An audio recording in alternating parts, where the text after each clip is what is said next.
Today I'm breaking down the difference between PTSD and complex PTSD. I was diagnosed with complex PTSD years ago, and I was so disappointed by the help available to me. The messaging felt like I was permanently damaged because I had trauma, and I had to spend the rest of my life coping with it. Fast forward almost 15 years later, and I'm here to tell you that is not the truth. Healing is possible, but you need the right information and practices to do it. So let's get into it.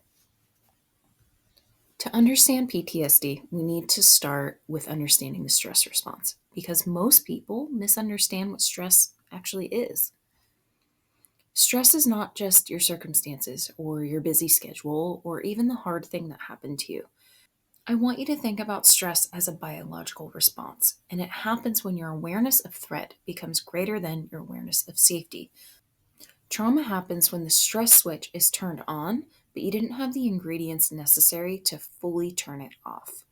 And if that stress switch stays on long enough, it doesn't just impact your emotions, it impacts your brain development, which brings us to PTSD versus complex PTSD. So, PTSD is post traumatic stress disorder.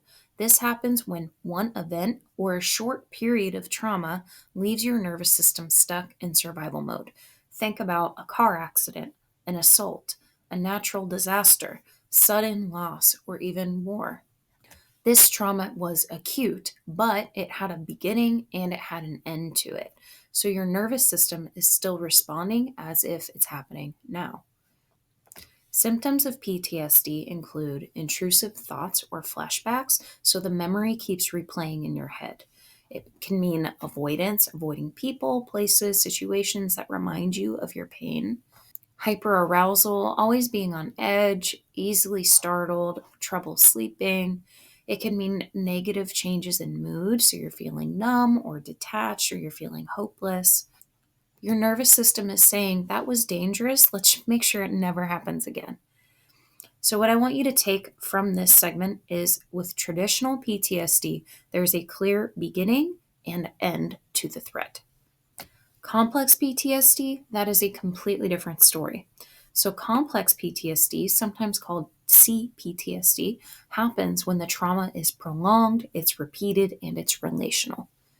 Now, I want you to think childhood abuse and neglect, growing up in a chaotic or unsafe home, long-term domestic violence, being raised by a parent who has untreated mental illness or addiction, or emotional abuse, even manipulation over years and years in a relational setting. Here's why it's called complex PTSD. The trauma didn't just activate your stress response, your brain developed around the trauma, often leaving developmental skills missing. When you're a kid, the brain is building skills you need to be regulated, to be functional, to think through problems, how to identify and express emotions, how to set boundaries, how to tolerate discomfort and disappointment without falling apart. How do you trust yourself? How do you co-regulate in healthy relationships? How do you handle frustration? Believing that you're worthy. But if your stress switch is on all the time during these critical developmental years, you don't get to build those skills. You're too busy surviving. This is what I call a developmental skill gap. You might be 30, 40, 50 years old, but certain circumstances will bring out a wounded 7-year-old instead of the adult that you are. And it's not your fault. You were doing the best that you could with a brain that was stuck in survival mode.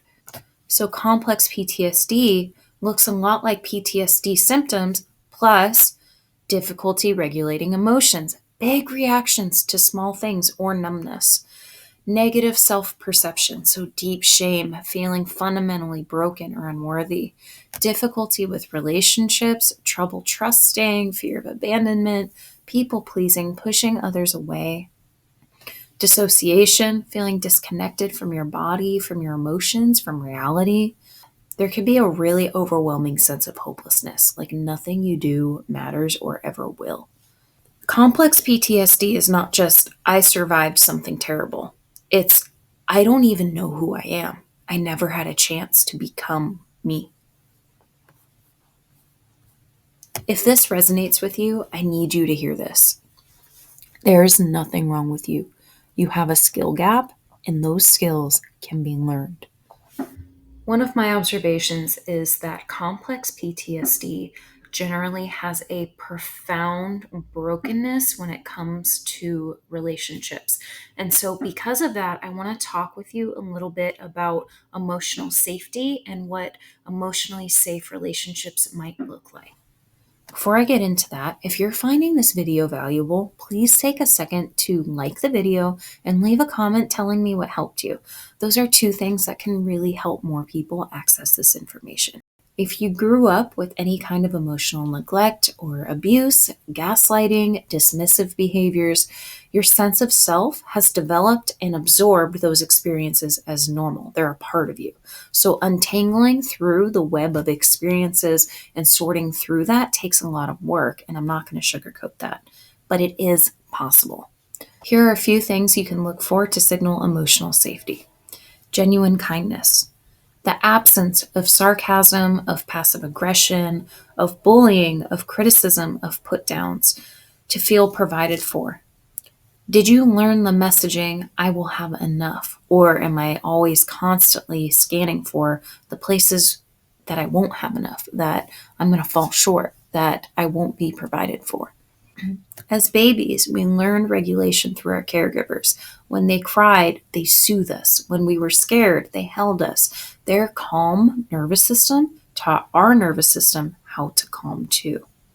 If you didn't get that growing up, your nervous system never learned how to do it on its own. But here's the good news. You can relearn how. You can do it through therapy with a trauma-informed therapist. You can do it through safe, regulated relationships, friends, partners, community, support groups.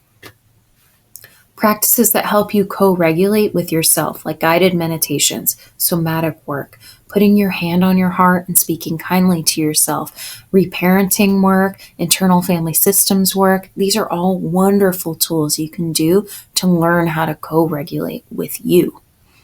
Your nervous system is plastic. It can change. It can learn safety even if it never learned it before.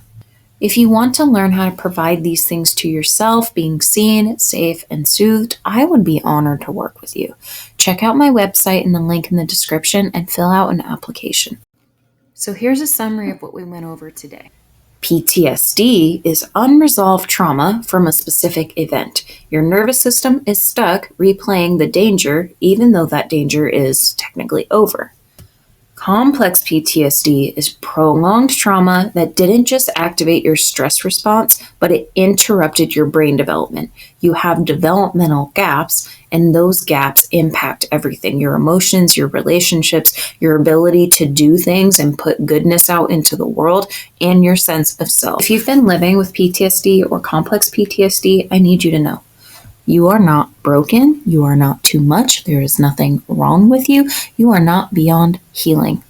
Your nervous system is doing exactly what it was designed to do to protect you. It just needs help learning that the danger is over. That's what this work is about. It's not fixing you. It's teaching your body that it's safe to finally turn off the alarm and that you're allowed to be here.